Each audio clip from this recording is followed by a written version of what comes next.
Right. Hi, thanks for tuning in. I'm Allison Billings, Executive Director of Impact on Education. We are the foundation supporting the Boulder Valley School District, and since 1983 have been BVSD support system, providing supplemental funding and resources to all of the 31,000 students and 4,000 educators, really all about expanding what's possible and promoting equity in our public schools and public education.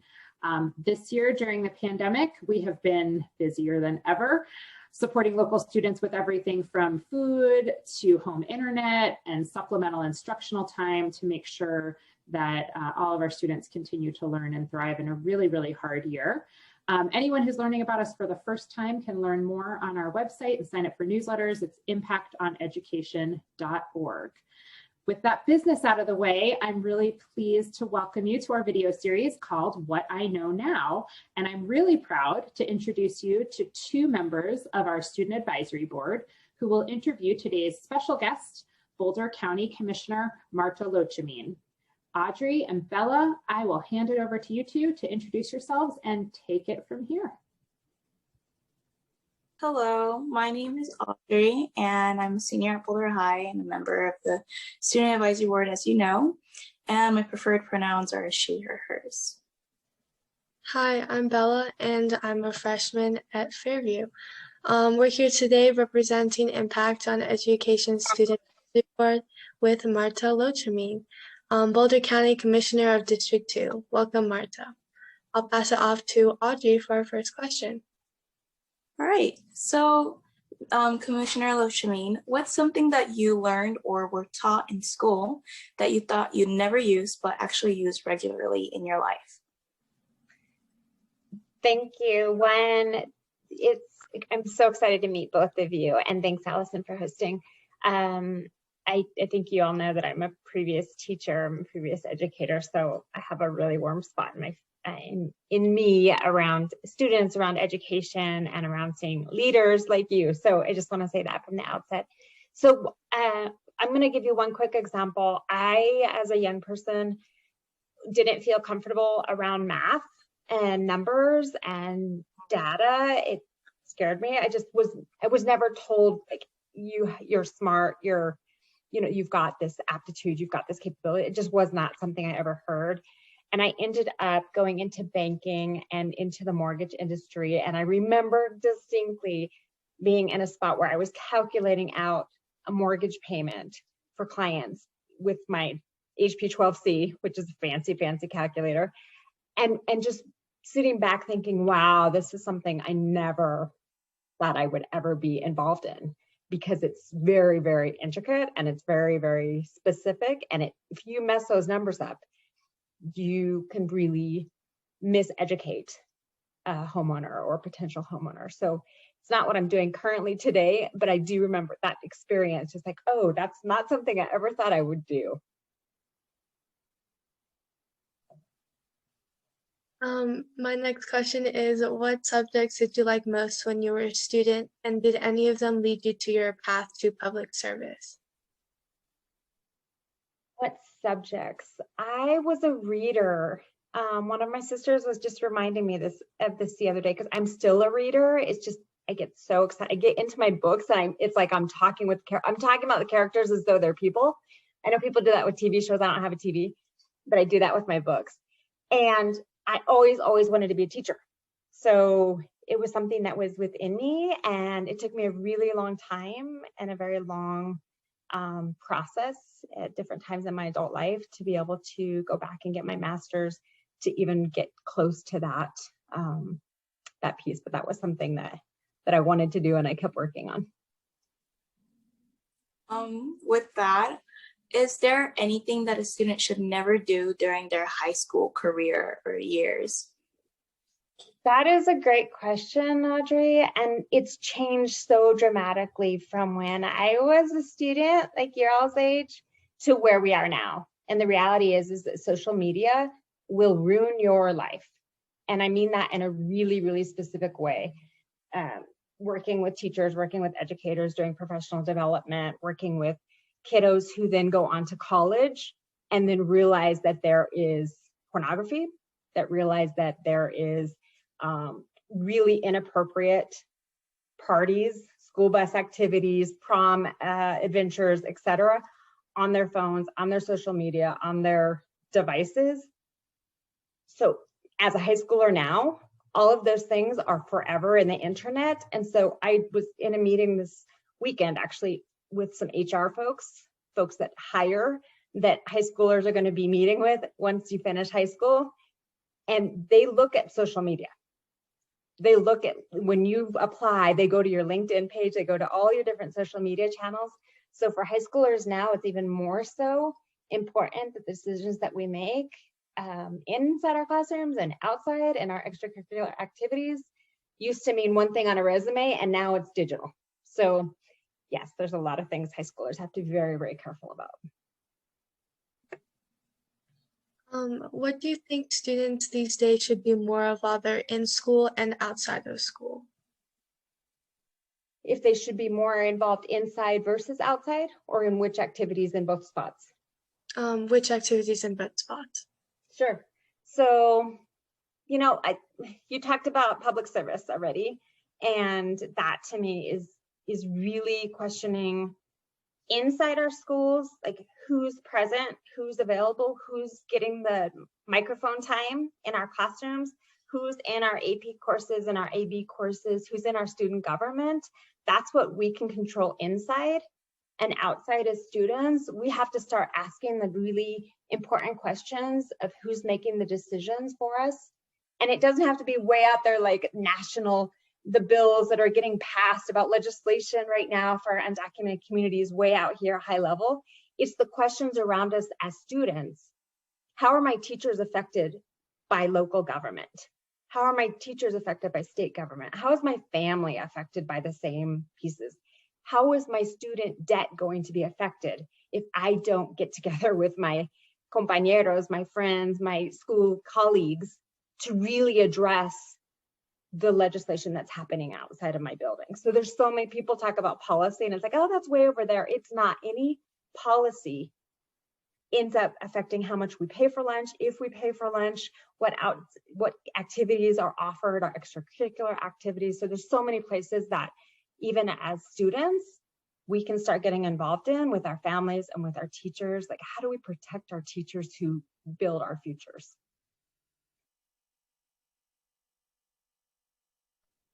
So BVSD is not particularly a diverse school district, and outcomes for students are not very equitable. So how have you worked to bring more diversity into your workplace and make things more equitable? And what is your advice for how to address racial economic disparities in our schools?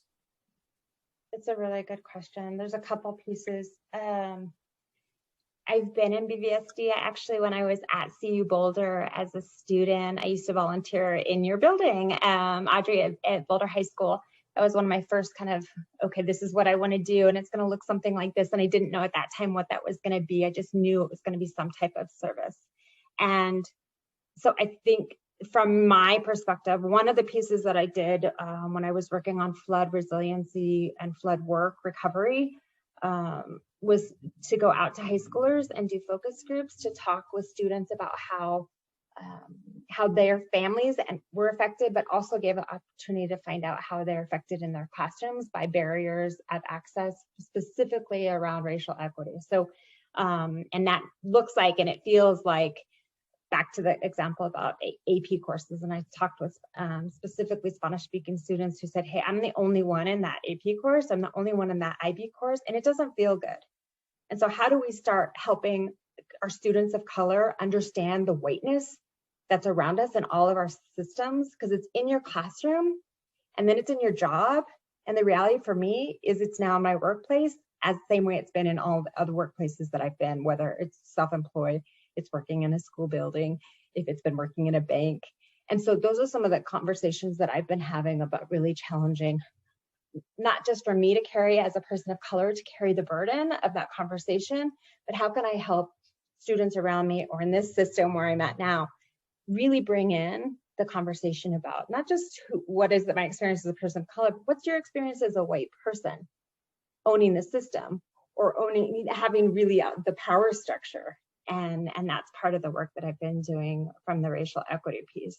The economic piece for me is around economic justice. And I've worked on that in a lot of other realms around financial literacy, and really addressing what is the home ownership gap that addresses the difference of disparity of who owns property, who has capital, who has access to, and not just access to a bank account as a really, starter example, who has the connections to understand what that means if you have great credit.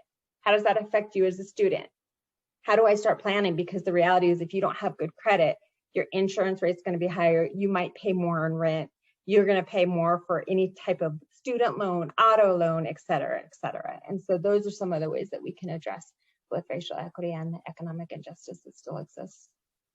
I have a following question. You mentioned that the whole thing about starting the conversation, and as a person of color, I feel like sometimes it can be really hard.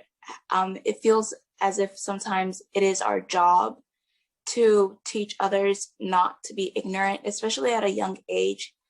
It's really hard to have those conversations with other people who probably will never be able to relate to the kind of disparities that we face.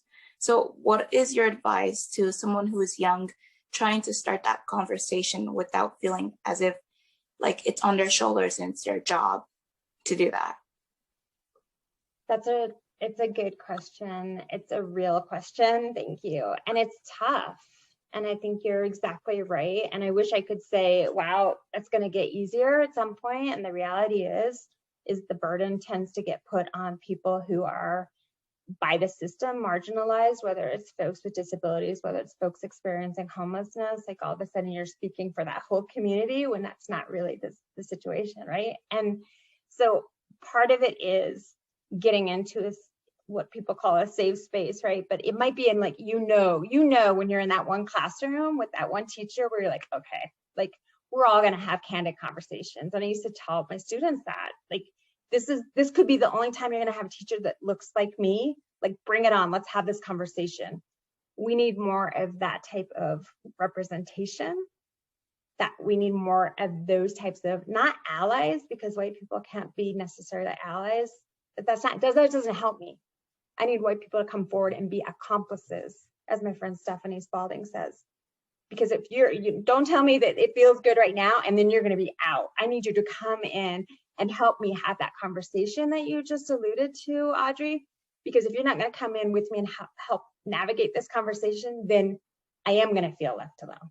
And when the conversation gets tough, or we now start calling for action and we're asking for change and we're asking for policies to change, then a lot of those folks are they're gonna just be like wandering away, and it's gonna end up in a result. It's exactly where you were talking about, Audrey, where you feel like, here I am again, raising my hand again, trying to get that conversation again. And so that's the call out for people to come in and say, how do we, and the other piece for us really, for people of color, like this is it, we've got to unify.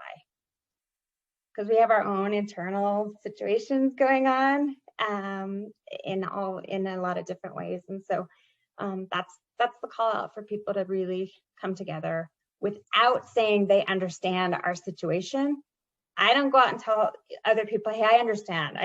If I have never been in that situation, I will never tell you I understand, but I will tell you I'm here and I'm listening. I have another follow-up question.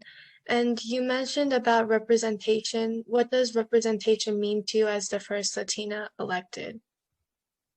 That's, I have people ask me that in different ways. And sometimes it's, I really want to learn. And sometimes it's like, that's not important. So we have to be careful about how we talk about representation, right? For me, one of the first pieces that I realized representation was really going to be a part of my journey. The first teacher of color that looked like me, I had when I was a CU student. And that stuck with me, like, this is not okay. Like, it was really important for me to get back in the classroom because it was such an important time for me as a student, as a young person, being able to have those tough questions, conversations, and to see somebody in that type of authority that resembled me and my life and my story. And so I've sat with that in different times in my career and different places. And for me, it was a personal responsibility. And I also have 2 kids. I was like, this is not okay. Like, I can't sit back because other people's kids and my own kids need to see women of color in positions of power, in decision-making spaces, in places that can really alter and transform the conversations that y'all are talking about right now. And so for me now, being the first Latina, like the other pieces, it's isolating. It's tough. It's hard. It's hard to be the one person that is being othered in conversation after one another. And it's a responsibility. And so although it is a burden, it's similar. I talk about the burden and the blessing of being bilingual. And I feel like this is a burden and a blessing as well right now, being the first Latina, the first person of color in this role in Boulder County. It's significant, it's important. So the representation to me is still super important. And my goal is to bring you all and your group over to the commissioner's hearing room before, at some point when we're all back in person, because that representation is so important. Because when people see me out on the street, and even if it's not me, but it's a woman that looks like me, I want them to think, oh, that's my commissioner. I don't want them to think, oh, that's the lady that claims such and such, or that's a lady that, because that's where we're still, there's a lot of people that are still stuck there. That's why representation is so important. As students, we have found that some students are marginalized in our schools, and we want to do something to make a difference. So what's your advice for how we as students can make a positive change? That's a good question. And I'd love to hear you all's feedback about that too. You know what, and I'll, a couple of examples just from when I was actually in a classroom teaching. I went to student government meetings in different buildings and just asked, which one of you, because in most of those buildings, there are all white students. And I said, which one of you is interested in getting up out of your seat right now and giving it to a student of color because you're telling me that equity is really important to you? And it's hard to not hold on to your seat when you've been elected to student government, when you know what you want and you're sure that you know what the rest of your student body wants, right? And I've done that same conversation in boardrooms for companies and institutions, organizations, nonprofit organizations here in Boulder County. And I've gone to the CEO and said, hey, I hear you talking about equity. I hear you talking about racial justice. Who on your board wants to give up their seat today? And they tell me, oh yeah, I'd love to have volunteers come in that are people of color. And I said, no. I'm not asking for a volunteer slot. I'm asking one of your board members to get up out of their seat and mentor and to teach and to foster and to bring somebody else forward instead of you all being in front and letting us be in the back. So but so how do you turn that into, as a student? It's your student government. It's your classes. It's like, what are the policy? What are the barriers? What are the issues that are causing students to not be present? I think it has something to do with the student and teacher relationships. I think it has something to do with the dialogue. I can speak from, monolingual Spanish speakers. A lot of students, including my own kiddos, didn't hear at school that their language is an asset, that their story was valuable. When they would go home for the summer to stay with my family, it wasn't as cool and exciting as white kids who went to Hawaii or went to Europe or went to whatever to go see the Louvre. I was like, hey, my kids are going to museums and they're doing things like that. So why do we value that differently? So there's a lot of different ways that we can challenge the conversations and the questioning that we give to each other.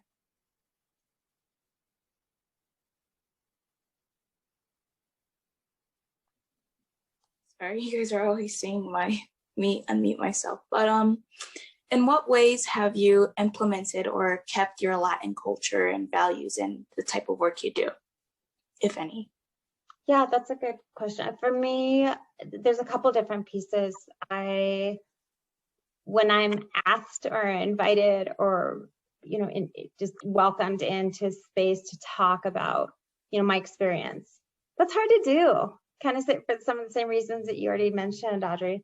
And it's also really, really important because every day when I show up to a meeting, I need to be asking those questions about how does this affect immigrant families like mine? How does this affect our Latino population? How does this affect monolingual Spanish speakers? Who's not in this room? How do we make sure that we get more voices? How do we make sure, and it's for you, it's the same, similar, right? For your students, okay, who's not participating tonight? Which families are not here at our event or are not online? And how do we do that differently? And so for me, that's part of the continual asking the questions based on my experience. And also going back to my own community. And I was speaking at an immigration event on Friday afternoon. And I told community, your job is to also hold me accountable. The same way, I'm making a commitment, but I need you to show up. I need you to come to the hearing room. And I need you to make sure that we're all doing what we're saying that we're going to do in regards to how we take care of our community and bring people together as a whole.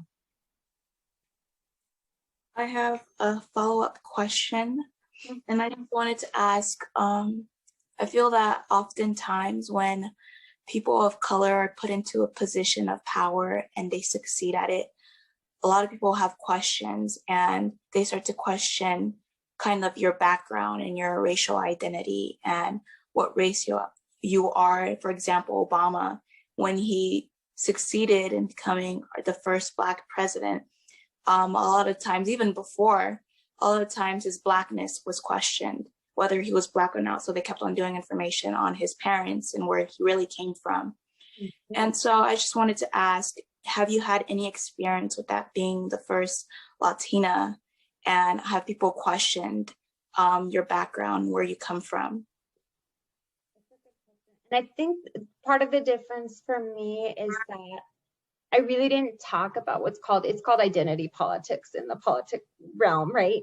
And there was a lot of conversation. I started my race in 2018. And if you think about what was happening after 2016 and where things have evolved, and there was a lot of question on a national scale about if identity politics was the correct way to run a race, the correct way to run a campaign for both sides of that coin of, okay, are you just going after trying to win this race? It's like, are you just trying to get your job based on this?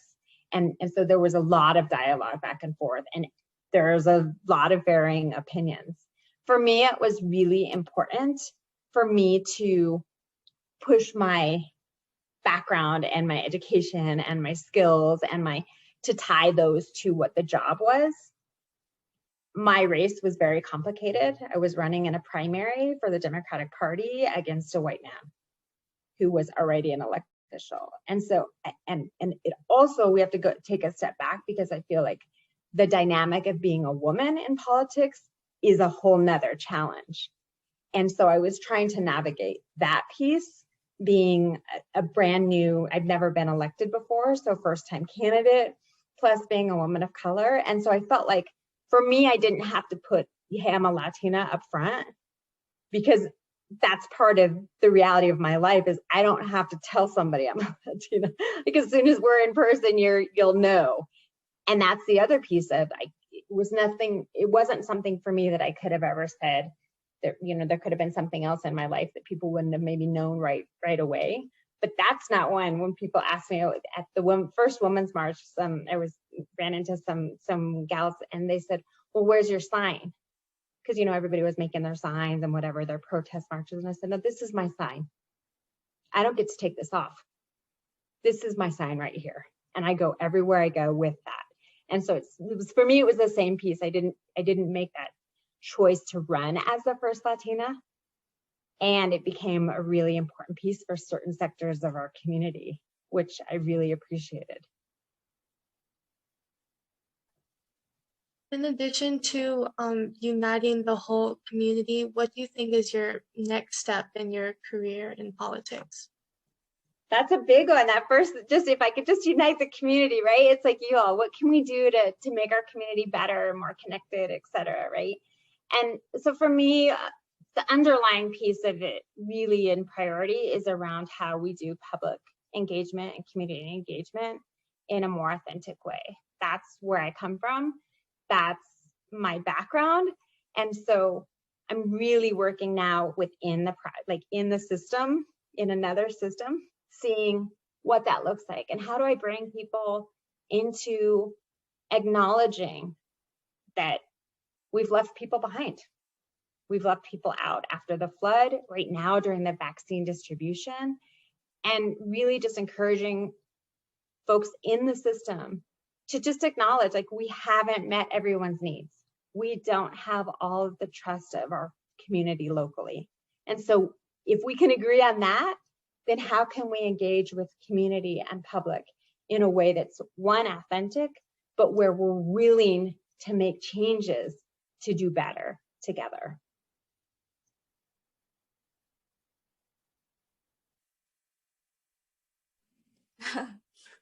Right, that's great. And thank you so much for all your wisdom that you shared with us. It was really eye-opening to know your story and your background and what you had to say to us. And with that, it concludes all the questions that we have for you today. And again, thank you so much for taking time out of your day and coming to speak to us.